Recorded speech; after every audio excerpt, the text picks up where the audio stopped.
Now, this morning, I am coming to you without a guess because sometimes we simply need to sit together and have an honest conversation about life, our community, our young people, our achievements, and the responsibility we have to support one another. Before I begin, I want to publicly thank CETA Radio for allowing me the opportunity to spend a few minutes on here this morning to speak about the women's well and allowing me to spend that time with her this morning. It was wonderful. Thank you for the conversation, the encouragement, and the opportunity to continue keeping the faith, both through our words and musically. I want to begin today with something very serious and extremely heartbreaking. Yesterday, our community was shaken by the loss of a 14-year-old student from my alma mater, which is also my daughter's school. Out of respect for this young lady and her grieving family, I'm not going to call or speculate about the circumstances surrounding her death.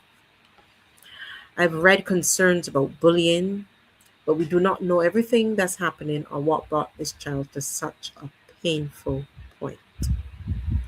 Her life and her family's grief must be treated with dignity, compassion, and sensitivity. This has touched me deeply because when I was about 17, I also reached a dark place where I felt that I did not want to continue living.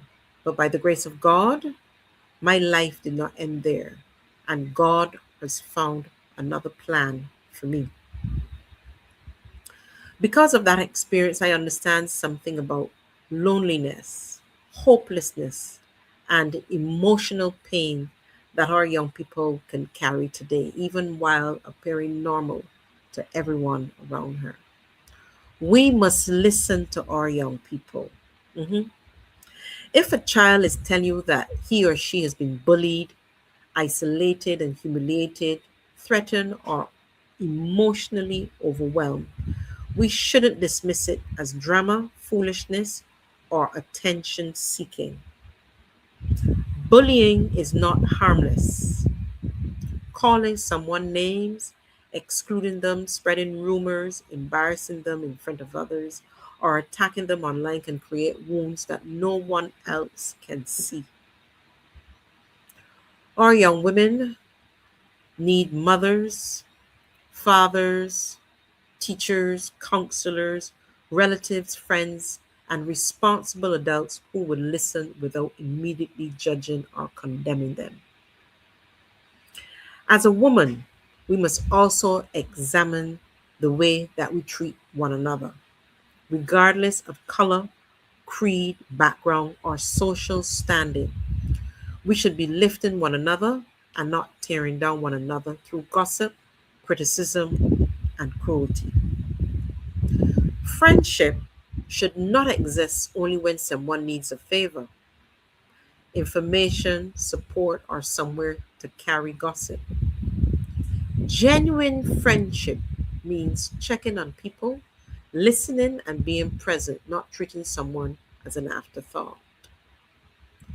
Many of us are always available when others need us, but when we need someone, we sometimes remain silent because we don't want to feel like we're a burden or a bother to them.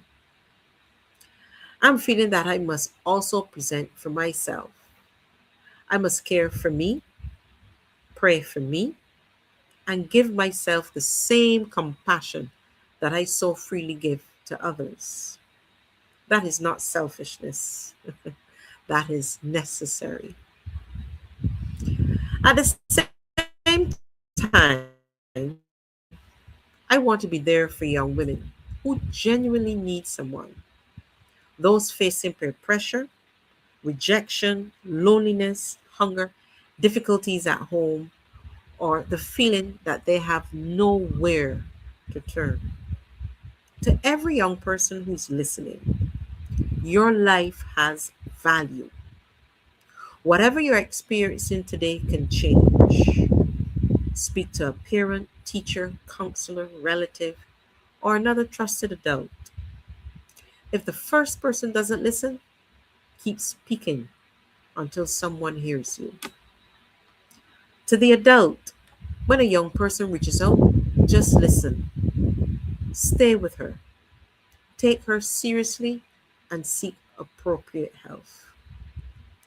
If you or someone you know is experiencing mental health crisis, we have Lifeline Barbados, which is available 24 hours a day. The number is 536-4500. 536-4500. Now, if anyone is watching and would like to contribute briefly and respectfully to this conversation, you can WhatsApp me at 246-266-0844. Do not post anything, photographs or rumors or unconfirmed information. If appropriate, I would probably send the link and you can privately join me for a few moments. As painful as this moment is, I also want our young people to know that there is hope, possibility, and purpose ahead of them. Barbados may be a small island, but we continue to produce tremendous talent, and I want to congratulate every member of Team Barbados who represented us at the 2026 Commonwealth Games in Glasgow. Our athletics team included Kalia Bentham, Deshaun Boyce, Adia Brewster, Julian Ford, Kyle Gale, Kuron Griffith, Rasheen Griffith, Kashana Niles, Maya Rollins, and our outstanding Sade Williams. Our swimming team included Adara Stoddard, Jaya Simmons, Toria Aline, Christian Kelly, Victor Ashby, Joshua Ross, and Louis Sebastian Meeks, along with para swimmer Antoine Boyce Vaughn. Barbados was also represented by Daniel Griffith in weightlifting, Erin Pinder in artistic gymnastics, and Deanne Walton in judo. Whether or not every athlete returned with a medal, simply qualifying, putting on our national colors, and competing against the best of Commonwealth is an achievement worth of recognition. A special congratulation must also go to Sade Williams, who secured Barbados' medal at the Games, a silver in the women's 400 meter in 50.99 seconds. Sade continues to demonstrate discipline, consistency, and resilience. She reminds me our young people can achieve, and their achievements are not accidental. It requires sacrifice, training, and courage to keep on going. Now, I want to pause to recognize two athletes who are carrying forward strong Barbadian sporting legacies: Amir Thompson and Maya Rollins. Both were born in the US, of course, but both have chosen to represent Barbados. That decision deserves recognition. Amir Thompson is the son of Obadeli Thompson, a dear friend of mine, a man who won the bronze in the 100 meter at the 2000 Sydney Olympics, Barbados' first Olympic medal as an independent nation. Of course, Amir's mother is former American sprint champion Marion Jones, so he comes from an extraordinary track and field background. At the World Athletics Under 20 Championships in Oregon, Amir competed in the men's 200 meters, although he was subsequently disqualified for a lane infringement. Reaching that international stage and representing Barbados should still be acknowledged. A disqualification is a painful sporting lesson, but it does not erase the training, talent, or achievement required to qualify. Amir is still developing, and I hope he uses the experience as motivation to return stronger. Now, Maya Rollins represented us last year at Carifta. She is the daughter of former Barbadian Olympian Fabian Rollins, who also represented Barbados in the men's 400 meters at the 2000 Sydney Olympics. Maya was born in Ann Arbor, Michigan, and is an accomplished sprint hurdler. She has represented us internationally and continues to build her own name rather than simply standing in her father's shadow. Amir and Maya has showed us how sporting legacies can continue through another generation. They also remind us that Barbadian identity and pride extend beyond the physical boundaries of our island. To Amir and Maya, continue working, learning, and representing Barbados with pride and heart. Your stories are still being written. We must congratulate all of our young Barbadians who represented us at the World Athletic Under 20 Championship in Eugene, Oregon. Uh, Among them were Layla Haynes, Aragon Straker, Kishonna Niles, Jaden Walker, of course, Amir Thompson, and Jaden Green, along with other members of the 16-member team. Now, we have a special congratulation which goes out to Jaden Green, who captured the bronze medal in the men's 200 meter. Jaden's accomplishment reminds us that Barbadian athletes can compete successfully on the world stage. We must invest in them, guide them, and also celebrate them, not only after they win a medal, but throughout their journeys. We can't forget our swimmers either. Congratulations to them, the entire swim team. These young athletes are showing us the depth of talent that truly exists in Barbados. They and their families made a significant sacrifice. Behind every medal are early mornings, training sessions, schoolwork, transportation expenses, coaching, and parents who continue to push and encourage their children. Let us support our athletes before the podium, not only after they have brought home the medals. As we speak about Barbadian excellence and cricket, we must remember the right excellent Sir Garfield Sobers, who passed away on July 17th at the age of 89. Sir Gary was not merely a great Barbadian cricketer, he was widely regarded as the greatest all round cricketer the world has ever seen. He played 93 test matches for the West Indies, scoring 8,032 runs at an average of 57.78. He made 26 test centuries, took 235 wickets, and held 109 catches. Now, at only 21 years of age, he scored an unbeaten 365 runs against Pakistan, a world record test score that stood for 36 years until Brian Lara broke that record, making it 375 runs.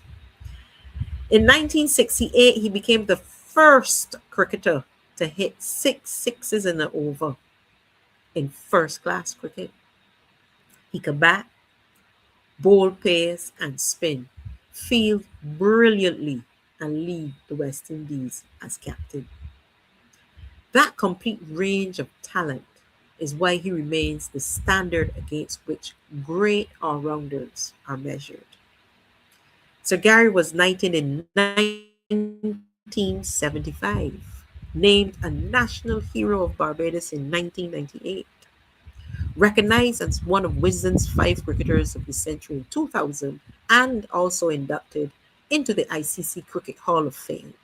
The ICC's annual award for the world's leading cricketer bears his name, the Sir Garfield Sobers Trophy. Now, with Sir Gary's passing, Rihanna is now Barbados's sole living national hero. Now, that fact reminds us how precious our national legacies are and why they must be preserved for future generations. I also welcome the proposal to rename Bay Primary School in Sir Gary's honour. Bay Primary's history dates back to the Bay Street Boys School, which began in October of 1913. Ooh, that means it's over 100 years old. Through the amalgamation of four smaller schools: St. Ambrose Boys, St. Paul's Boys, Dalkeith Boys, and Bethel Boys. Sir Gary attended the original Bay Street Boys School, and Bay Primary later moved to its Bayville location in 1958. Renaming the school in his honor would connect generations of Barbadian children like myself with a man who emerged from humble beginnings in the Bayland and became one of the greatest sportsmen the world has ever known. It would tell every child entering those gates that greatness and excellence can begin right here in a Barbadian community, a Barbadian classroom, and a Barbadian child with talent, discipline, and opportunity. Bay Primary is also especially close to my heart, and I believe its connection to Sir Gary should be taught and preserved, not simply placed on a sign. Now, anyone who knows me knows that I cannot have this conversation without touching my cricket.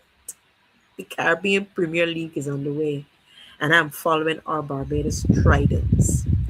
I am particularly pleased to see opportunities given to young Barbadian players such as 19-year-old opener batter Zachary Carter. When I see them knocks, man, he didn't easy. Sixes galore. And left arm fast medium bowler Ramon Simmons just across the road from me is his club. Carter is entering his first CPL campaign after impressive performance at the under 19 level, while Simmons already has valuable CPL and international T20 experience. Short form cricket can be extremely beneficial to young players. It introduces them to large crowds, pressure situations, international teammates, professional contracts, and the need to think and execute quickly. It can also create financial opportunities and place a young player before selectors and audience around the world. However, we must be careful that young players are not developed only for T20 cricket. Tests and first class cricket teach patience, concentration, technique, discipline, and the ability to construct an innings or maintain a consistent bowling spell over a longer period. A youngster can learn how to clear the boundary in a T20 cricket, but he must also learn how to defend, rotate the strike, read conditions, and obviously occupy the crease. Bowlers, variations, and slower balls are variable in T20, but they must still learn control, movement, stamina, and how to step up a batter over several overs. I love my cricket, don't get me wrong. Short form cricket can open the door, but a solid foundation in longer format cricket can truly help a player build a complete and sustainable career. Our young cricketers should not have to choose one form too early. Give them exposure to T20, but continue developing their technique through 2 day, 3 day, 4 day, and ultimately Test cricket. Congratulations to Zachary Carter, Ramon Simmons, and all the young players receiving opportunities with the Barbados Tridents. Now use this opportunity well, remain disciplined, and continue learning. Our national talent is not limited to sport, it is also present in our music and culture. Now, Barbados recently lost another great entertainer. Before, it was the late Sir Emil Straker of the Merry Men. Now, we have another great vocalist, songwriter, musician, and mentor, Mark Lorde. For more than 6 decades, his voice and musical contribution form part of the soundtrack of our Barbadian lives. Songs such as I Hear a Love Songs, my prayer, and my country to me became part of his enduring legacy.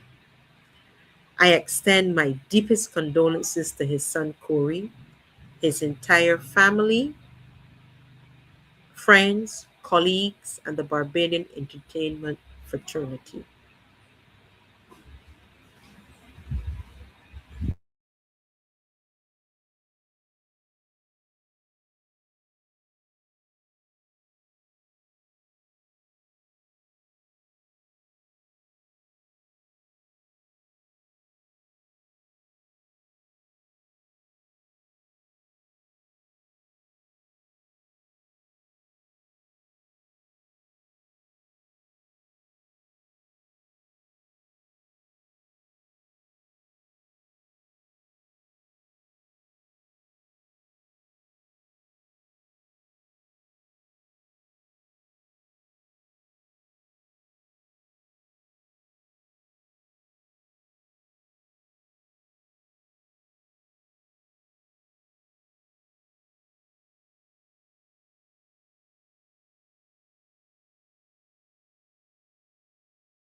My country to me is the sense of feeling free and having the right to speak your mind out. That is my country to me. It is the air I breathe. I'm so proud to be born here.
And I'm proud to be born here.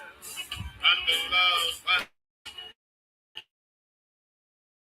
that surrounds us. We share a day. I just wanted to play a snippet of that so that you have an idea We share a day. of his contribution to the arts.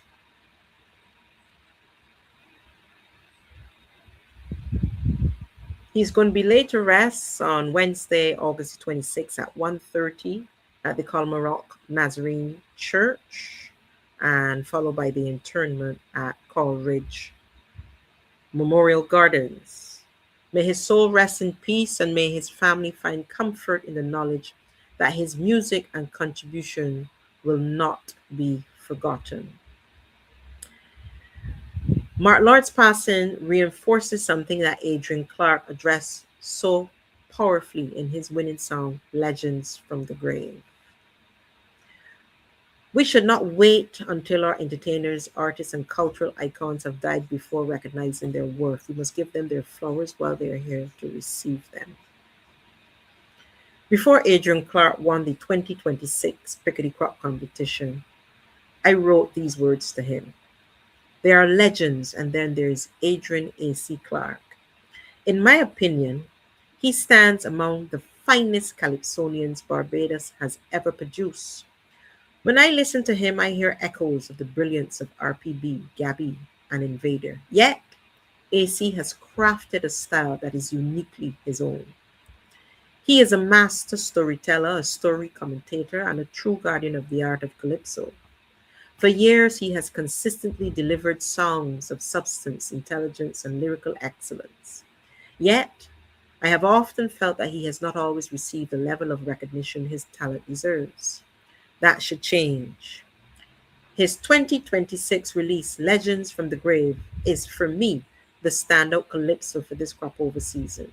It is a masterpiece in writing, message, and delivery that reminds us why calypso remains the conscience of our nation. Adrian A.C. Clarke is not simply an entertainer, he's a living legend whose contribution to Barbados culture deserves to be celebrated while he is here to receive his flowers. If his stage presentation is as sharp and commanding as the song itself, I believe he has every chance of being crowned Barbados' 2026 Calypso King.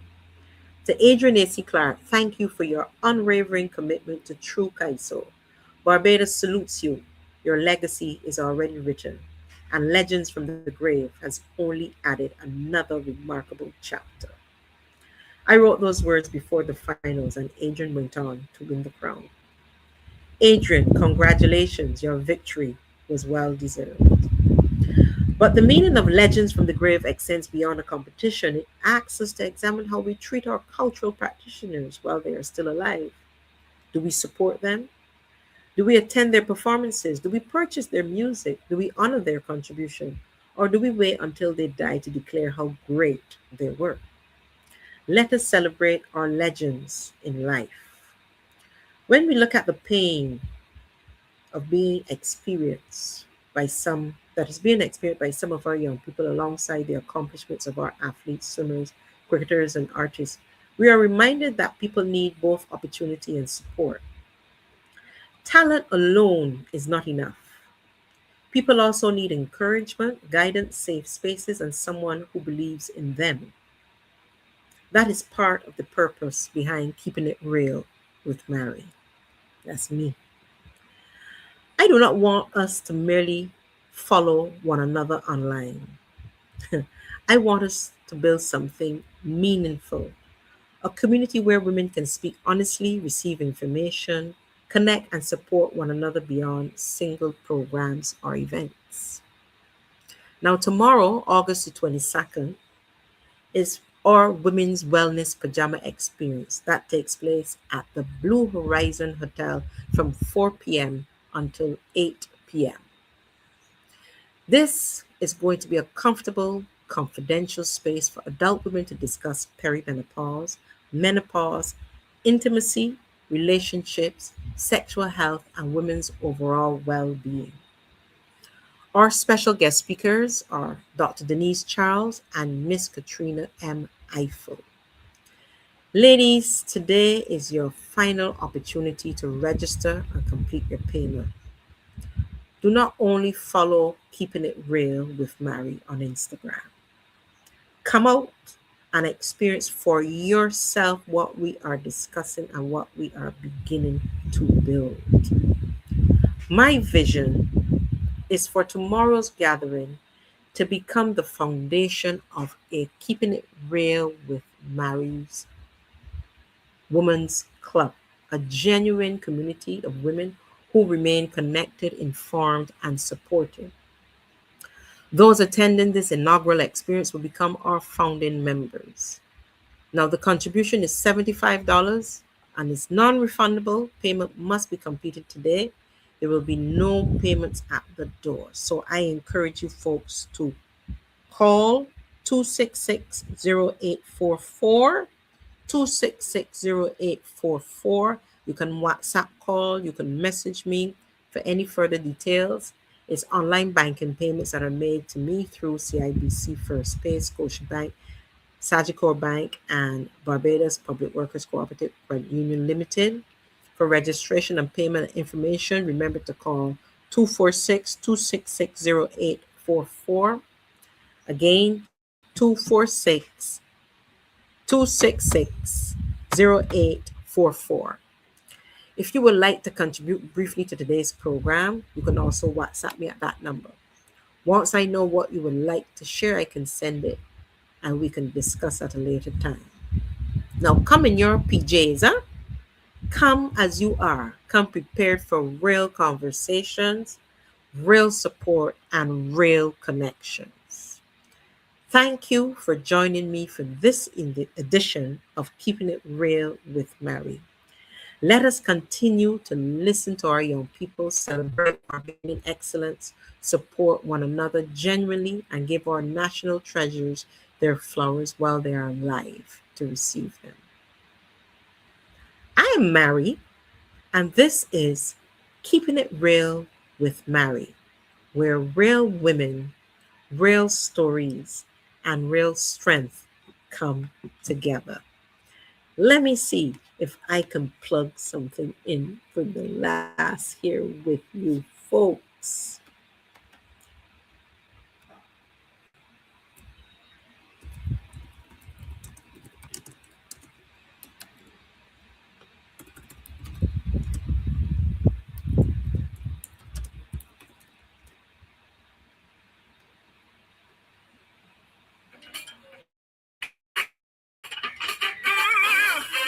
Mommy, oh, daddy, oh, yeah. I took a shortcut through this cemetery. Tell you what I see and hear, but you won't believe me. Some dead Californians, some foreign, some Bajan, gathering around the two man, having conversation. Felt the heart they swallow when some people fill. As to ever man to man chat, but life and calypso. I saw Mr. Bailey standing in the shadow. Someone in the basement from hell, shilling wisdom so. I was scared as hell, anyone could tell. But this spirit